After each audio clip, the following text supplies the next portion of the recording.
بسم اللہ الرحمن الرحیم۔ السلام علیکم۔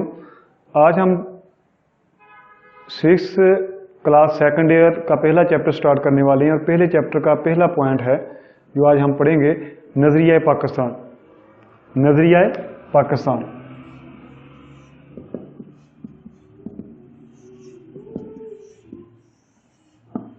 نظریہ پاکستان ایک ایسا ٹاپک ہے جو اسٹوڈنٹ پڑھتا ہی رہتا ہے، ہر مطالعہ پاکستان میں پڑھتا ہے، بی اے میں، ایم اے میں، لیکن اس کو سمجھ نہیں آتی کہ نظریہ پاکستان ہے کیا۔ آج ہم آپ کو بتائیں گے کہ نظریہ پاکستان دراصل اس کائنات کو بننے سے پہلے ہی نظریہ پاکستان موجود تھا۔ جب یہ کائنات وجود میں نہیں آئی تب بھی نظریہ پاکستان موجود تھا۔ اب سوال یہ پیدا ہوتا ہے کہ تب کیسے موجود تھا۔ ہم آپ کو یہ بھی بتا دیتے ہیں کہ آدم علیہ السلام کی پیدائش سے پہلے، آدم علیہ السلام جب اس دنیا میں نہیں آئے تھے تب بھی نظریہ پاکستان موجود تھا۔ نظریہ پاکستان دراصل نظریہ اسلام ہے، اور نظریہ اسلام دراصل کیا ہے کہ دنیا میں صرف 2 قومیں ہیں، ایک اللہ کو ماننے والی اور ایک اللہ کو نہ ماننے والی۔ دنیا میں صرف 2 قومیں ہیں، ایک اللہ کو ماننے والی اور ایک اللہ کو نہ ماننے والی۔ اب جب یہ دنیا وجود میں آنے والی تھی تو اللہ تعالیٰ نے اپنا نمائندہ بنانے کے لیے فرشتوں کو اکٹھا کیا، تو فرشتوں کو آدم علیہ السلام کو تعظیمی سجدہ دینے کے لیے حکم دیا گیا، تو ابلیس لعین نے اللہ تعالیٰ کا حکم ماننے سے انکار کر دیا، اور باقی تمام فرشتوں نے تعظیمی سجدہ ادا کیا۔ اسی وقت 2 قومیں بن گئی تھی، ایک فرشتوں کی وہ جماعت جس نے اللہ کو مانا، اللہ کا حکم مانا، اور ایک وہ ابلیس لعین جس نے اللہ کا حکم نہ مانا۔ اسی وقت 2 قومیں بن گئی کہ اللہ کو ماننے والے اور اللہ کو نہ ماننے والے۔ تو عزیز طلبہ، نظریہ پاکستان دراصل اسی نظریے ہی کی عکاسی کرتا ہے کہ اللہ کو ماننے والے، اللہ کا حکم ماننے والے اور اللہ کا حکم نہ ماننے والے۔ اب اللہ نے حکم دیا ہے کہ محمد رسول اللہ صلی اللہ علیہ وآلہ وسلم آخری نبی ہیں، ٹھیک؟ اللہ نے حکم دیا کہ لا الہ الا اللہ محمد رسول اللہ، تو ہمیں ماننا چاہیے۔ اگر وہ جو نہیں مانتے، ان کا کسی بھی مذہب سے تعلق کیوں نہ ہو، وہ عیسائی ہوں، وہ جین مت ہوں، سکھ ہوں، بت پرست ہوں، دہریے ہوں، تو وہ تمام کے تمام دوسری صف میں آئیں گے۔ جو اللہ کا حکم ماننے والے ہیں وہ ایک طرف ہوتے جائیں گے، اور جو اللہ کا حکم نہ ماننے والے ہیں وہ دوسری طرف ہوتے جائیں گے۔ جو نظریہ اسلام ہے یہ ابلیس تک رک نہیں گیا، بلکہ جب آدم علیہ السلام اس دنیا میں آ گئے تو اس کے بعد ان کا ایک بیٹا جس نے آدم علیہ السلام کی بات مانی وہ اللہ کے حکم کی طرف آ گیا، اور جس نے آدم علیہ السلام کی بات نہیں مانی وہ دوسری صف میں چلا گیا۔ پھر نوح علیہ السلام آ گئے۔ نوح علیہ السلام نے بھی یہی اسی نظریے کی پرچار کی کہ اللہ کا حکم ماننے والے نوح علیہ السلام کی کشتی میں سوار ہو گئے، اور اللہ کا نہ حکم ماننے والے جو ہیں وہ نوح کی کشتی میں نہ بیٹھے، حتیٰ کہ ان کا بیٹا اور ان کی بیوی جو ہے وہ بھی عذاب الہی کا مستحق ٹھہرے۔ یہی نظریہ پھر موسیٰ علیہ السلام اور فرعون کے درمیان میں بھی یہی نظریہ ہے۔ موسیٰ علیہ السلام کی بات ماننے والے وہ اللہ کی بات ماننے والے تھے، اور فرعون کی بات ماننے والے، اللہ کا انکار کرنے والے، وہ ایک الگ جماعت بن گئے۔ یہ وہی نظریہ اسلام ہے جو آدم علیہ السلام کی پیدائش سے سٹارٹ ہوا، وہی چلا آ رہا ہے۔ اس کے بعد یہ نظریہ اسلام ابراہیم علیہ السلام اور نمرود کے درمیان، کہ ابراہیم علیہ السلام نے اللہ کے پیغام کی دعوت دی تو اللہ کے ماننے والے ابراہیم علیہ السلام کی ساتھ میں آ گئے، اور نہ ماننے والے نمرود لعین کے ساتھ چلے گئے۔ پھر ابراہیم علیہ السلام کی اولاد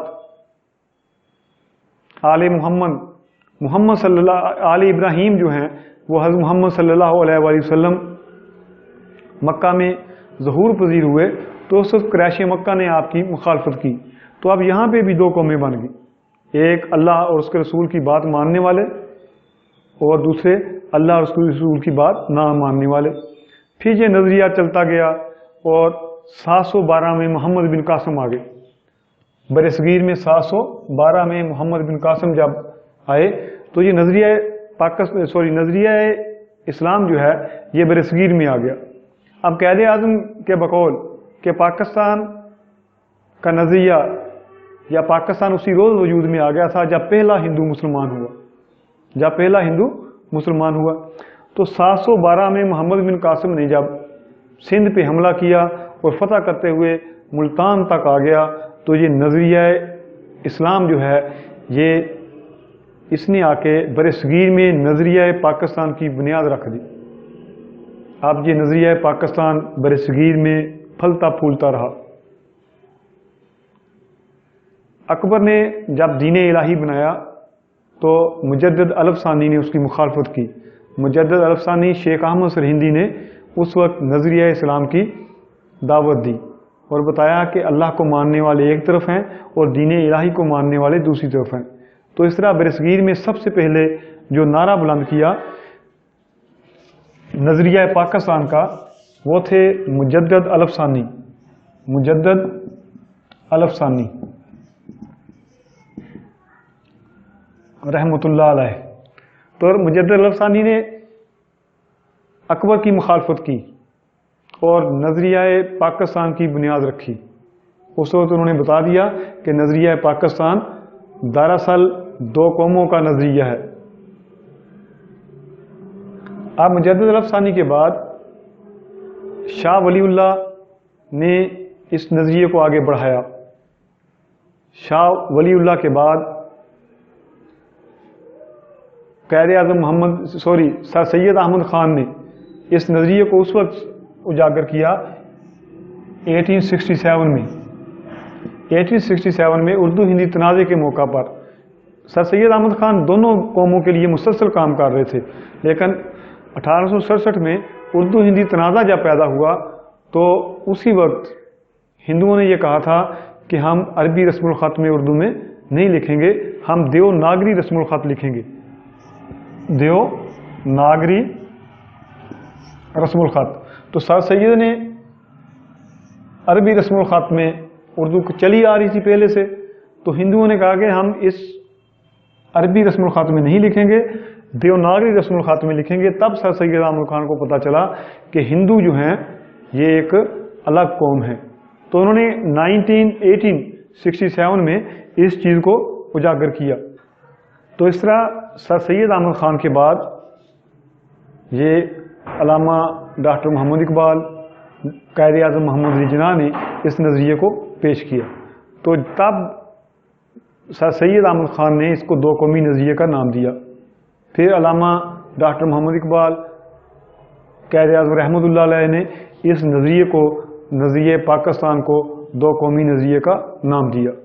تو اس طرح دو قومیں جو ہیں وہ وجود میں آئیں۔ تو دو قومیں برصغیر میں، ایک ہندو اور دوسرے مسلمان۔ عیسائی بھی دو قومی نظریے کے حامل ہیں کہ عیسائی بھی جو ہے اس نظریے کے ساتھ مسلمانوں کے ساتھ نہیں شامل ہوتے بلکہ وہ دوسری سائڈ پہ کھڑے ہوتے ہیں۔ تو اس طرح دو قومی نظریہ جو ہے وہ پاکستان کی بنیاد کی وجہ بنا۔ تو اب ہم قائد اعظم اور نظریہ پاکستان کو ڈسکس کریں گے۔ قائد اعظم محمد علی جناح 1876 میں کراچی میں پیدا ہوئے۔ باقی تعلیمات آپ ان کی پڑھتے رہے ہیں، باقی ان کے متعلق آپ مضامین بھی لکھتے رہے ہیں، لیکن آج ہم آپ کو یہ بتائیں گے کہ قائد اعظم محمد علی جناح جو ہے وہ کس طرح جو ہے انہوں نے دو قومی نظریے کی تعریفیں بیان کی، دو قومی نظریے کے اوپر کام کیا، دو قومی نظریے کو مسلمانوں کے درمیان اجاگر کیا۔ تو اس میں سب سے جو پہلا پوائنٹ ہے جداگانہ قومیت۔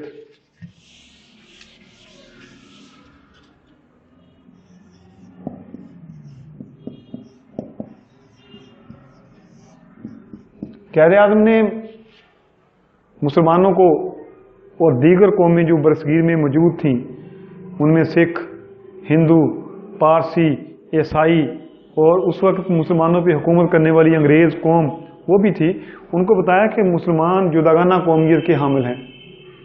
ان کی مذہبی، معاشرتی، سماجی اور ثقافتی وسعت جو ہے وہ ہندوؤں سے مکمل طور پہ الگ ہے۔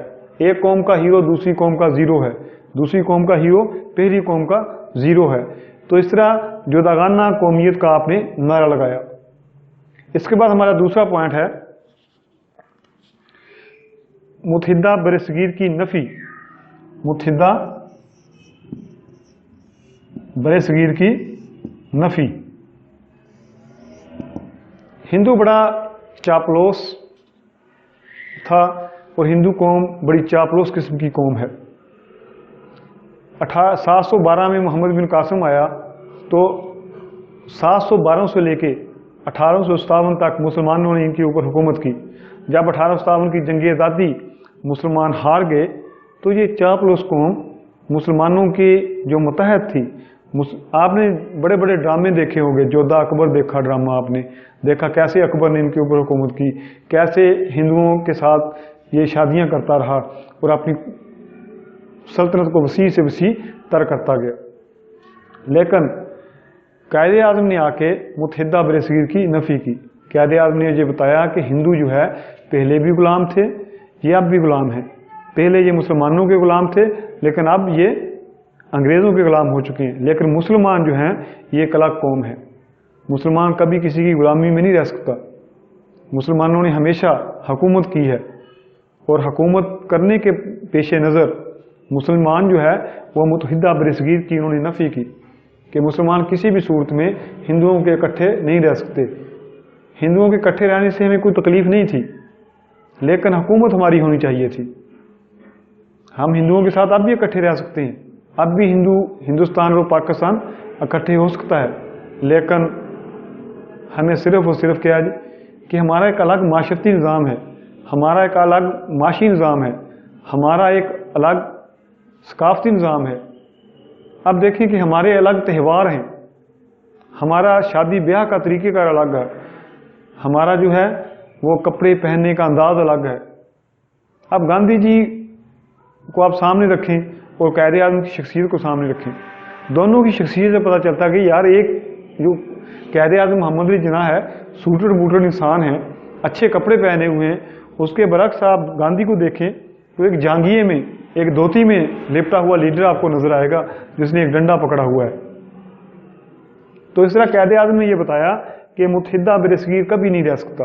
ہر صورت میں پاکستان بنے گا اور پاکستان کس وجہ سے بنے گا؟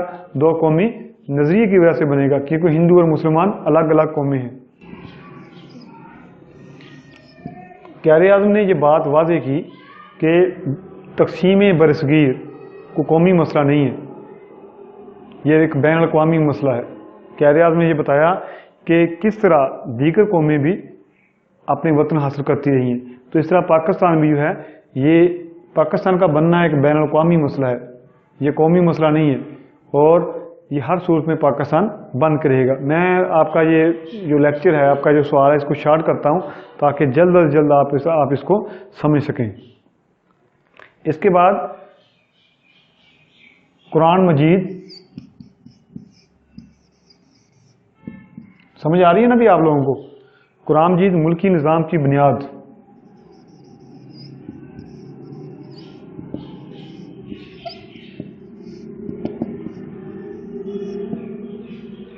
قائد اعظم محمد علی جناح نے اس بات کو مکمل طور پہ 1943 میں اس بات کو واضح کیا کہ مسلمان جو ہیں اگر ترقی کرنا چاہتے ہیں تو مکمل طور پہ قرآن کی تعلیمات پہ عمل کریں. قائد اعظم نے فرمایا کہ وہ کون سا رشتہ ہے جس میں منسلک ہونے سے تمام مسلمان جسد واحد کی طرح ہو جائیں گے. وہ کون سی بلڈنگ ہے اس کی ملت کی عمارت استوار ہو جائے، وہ کون سا لنگر ہے جس سے امت کی کشتی محفوظ ہو جائے، اور وہ رشتہ، وہ چٹان، وہ لنگر قرآن مجید ہے. تو قائد اعظم نے قرآن مجید کی اہمیت کو واضح کرتے ہوئے کہا کہ اگر ہم ملک کو چلانا چاہتے ہیں، ملک کو بہتر کرنا چاہتے ہیں، اپنے آپ کو بہتر کرنا چاہتے ہیں، خود ایک مکمل قوم بننا چاہتے ہیں، تو ہمیں قرآن مجید کی رسی کو تھامنا ہوگا. قرآن مجید کی رسی جب تک ہم نہیں تھامیں گے تب تک کسی بھی صورت میں ہم کامیابی اور کامرانی کی سیڑھیاں نہیں چڑھ سکتے۔ اس کے بعد قائد اعظم نے ہمیں بتایا کہ جذبہ آزادی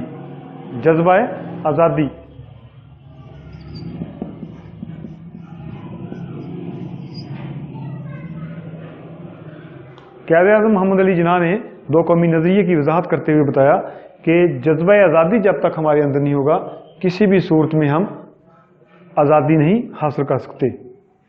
تو ہمارے دلوں میں آزادی کی جو بے پناہ تڑپ موجود ہے، ہم برطانوی تسلط سے نجات حاصل کرنا چاہتے ہیں، وہ اس بات پر کبھی راضی نہیں ہو سکتے کہ ہمیں ہمیشہ کے لیے ہندوؤں کی غلامی اختیار کرنے پر مجبور کر دیا جائے۔ قائد اعظم نے اس چیز کو واضح کیا کہ ہم آزادی حاصل کرنا چاہتے ہیں لیکن ہم ہندوؤں کے غلام بھی نہیں بننا چاہتے۔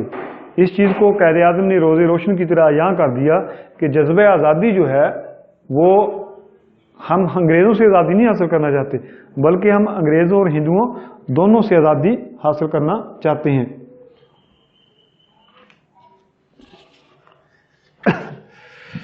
اس کے بعد نیکسٹ پوائنٹ ہے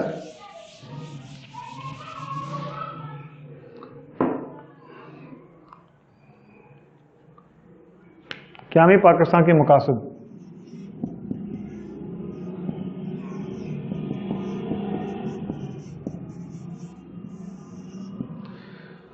قیام پاکستان کا جو مقصد ہے، قائد اعظم نے اس چیز کو واضح کرتے ہوئے بیان کیا کہ قیام پاکستان کا اصل مقصد کہ ہم اپنی زندگیاں اپنے مذہب کے مطابق گزار سکیں۔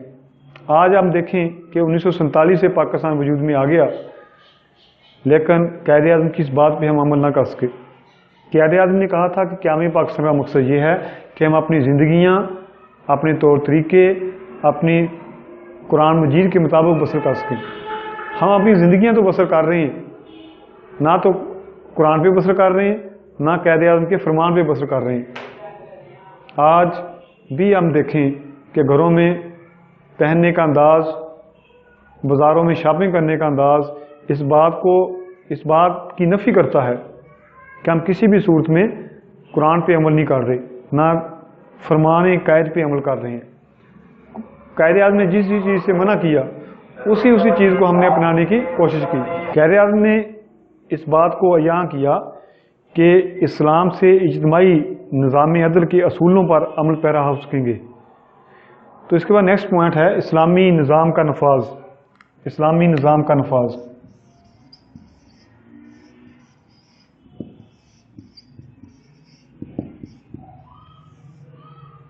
بات تو عزیز طلبہ یہی ہے کہ ہوتا وہی ہے جو منظور خدا ہوتا ہے۔ قائد اعظم محمد علی جناح نے 14 اگست 1947 کو قائد اعظم نے اس ملک پاکستان کی بنیاد رکھی اور 1948 کو آپ کی وفات ہوگی۔ تو اس طرح آپ 1 سال اور کچھ دن اس دنیا میں زندہ رہے۔ آپ نے پاکستان بننے سے پہلے پاکستان کے متعلق یہ کہا تھا کہ ہم اسلامی نظام کا نفاذ کریں گے۔ قائد اعظم نے 1948 میں پشاور کے طلبہ سے خطاب کرتے ہوئے فرمایا تھا کہ ہم نے پاکستان کا مطالبہ محض ایک ٹکڑا حاصل کرنے کے لیے نہیں کیا بلکہ ہم ایک ایسی تجربہ گاہ حاصل کرنا چاہتے تھے جہاں ہم اسلام کے اصولوں کو آزما سکیں۔ قائد اعظم نے یہ تجربہ گاہ بنائی تھی اور ہمارے سیاسی لیڈروں نے اس تجربہ گاہ کو نہ صرف اجاڑ کے رکھ دیا بلکہ تجربہ گاہ کی ایک ایک چیز کو برباد کر کے رکھ دیا۔ آج کبھی مولانا فضل الرحمان نفاذ اسلام کے لیے نعرے لگاتے ہیں، کبھی طاہر القادری ہمیں دھرنے دیتے ہوئے نظر آتے ہیں۔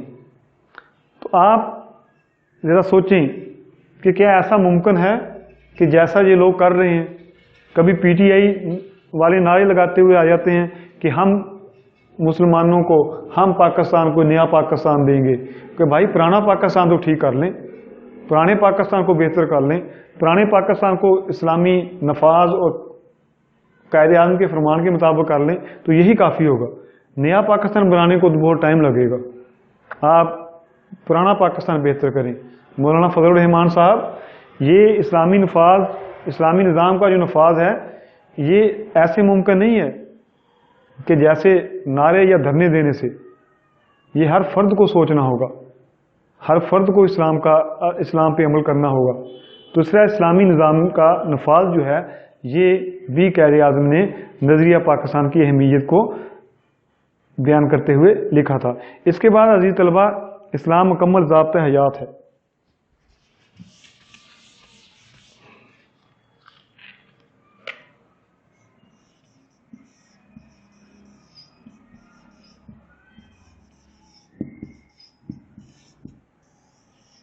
اسلام مکمل ضابطہ حیات ہے۔ اب اسلام آپ دیکھیں کہ بچہ پیدا ہوتا ہے تو کان میں اذان دی جاتی ہے، ٹھیک ہے، بچہ بڑا ہو جاتا ہے جی بسم اللہ اس کی کروائی جاتی ہے، قرآن مجید کی تعلیم حاصل کرنے کے لیے مدرسے میں بھیجا جاتا ہے، مسجد میں بھیجا جاتا ہے، پھر وہ اپنی منازل طے کرتا رہتا ہے، جوانی آ جاتی ہے، شادی ہوتی ہے، نکاح کی رسم ہوتی ہے وہ بھی اسلام کے مطابق، پھر جناب بندہ مر جاتا ہے، تمام تر ترقی کرتے ہوئے بندہ مر جاتا ہے تو مرتے وقت پھر اس کو اسلام کے مطابق دفنایا جاتا ہے۔ بچے کے پیدا ہونے سے لے کے مرنے تک اسلام نے اس کو بتایا ہے کہ تم نے پیدا ہونے کے بعد سے لے کے مرنے تک جتنے بھی کام کرنے ہیں وہ اسلام کے تابع ہوں گے۔ اسلام مکمل ضابطہ حیات، اسلام محض رسوم و رواج کا مجموعہ نہیں ہے بلکہ یہ مکمل ضابطہ حیات ہے۔ اس میں ہر معاشی پوائنٹ، معاشرتی پوائنٹ کہ اگر آپ والد ہو تو کیسے زندگی بسر کرنی ہے، استاد ہو تو کیسے زندگی بسر کرنی ہے، بیٹے ہو تو کیسے زندگی بسر کرنی ہے، بیوی ہو تو کیسے زندگی بسر کرنی ہے، ہر چیز کی بات بتائی گئی ہے۔ قائد اعظم نے 1948 میں سبی دربار میں یہ خطاب کیا تھا، 1948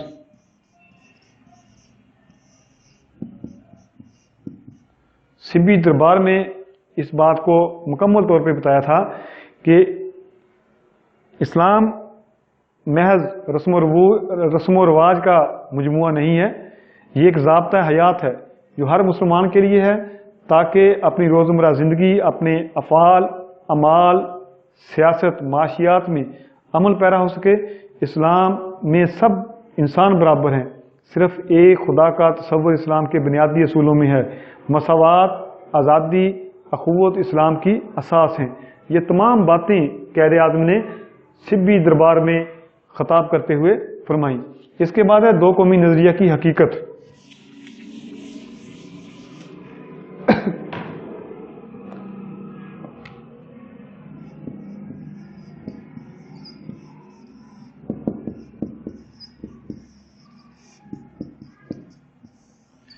دو قومی نظریہ کی حقیقت کو آپ نے واضح کرتے ہوئے کہا کہ یہاں تک دو قومی نظریے کا تعلق ہے، یہ کوئی نظریہ نہیں بلکہ حقیقت ہے۔ برصغیر کی تقسیم اسی حقیقت کی بنا پر ہوتی ہے۔ تو اب قائد اعظم نے یہ بھی بات بتائی تھی کہ پاکستان اسی روز وجود میں آ گیا تھا جب پہلا برصغیر کا ہندو مسلمان ہوا تھا۔ تو اب بات یہ ہے کہ یہ نظریہ پاکستان آپ پڑھنا شروع کر دیتے ہیں کلاس 5 سے اور ایم اے تک آپ یہ پڑھتے ہیں، ٹھیک ہے، پڑھنے کی حد تک ہم نے نظریہ پاکستان کو صرف 20 نمبر کے سوال کی حد تک سوچا ہے۔ اگر ہم اس نظریہ پاکستان پہ عمل کریں، اس نظریہ پاکستان پہ ہمارے حکومت کے اہلکار، ہمارے جناب وزیر اعظم پاکستان، صدر پاکستان، وزیر اعلیٰ پنجاب، سندھ، خیبر پختونخوا اور بلوچستان، یہ اس باتوں پہ عمل کریں، اس نظریے پہ عمل کر لیں تو پاکستان ترقی کر سکتا ہے۔ وہ دن دور نہیں ہوگا جب پاکستان دنیا کی طاقتور ملکوں میں شامل ہوگا۔ اللہ حافظ، کل پھر آپ کو نیکسٹ لیکچر دیں گے۔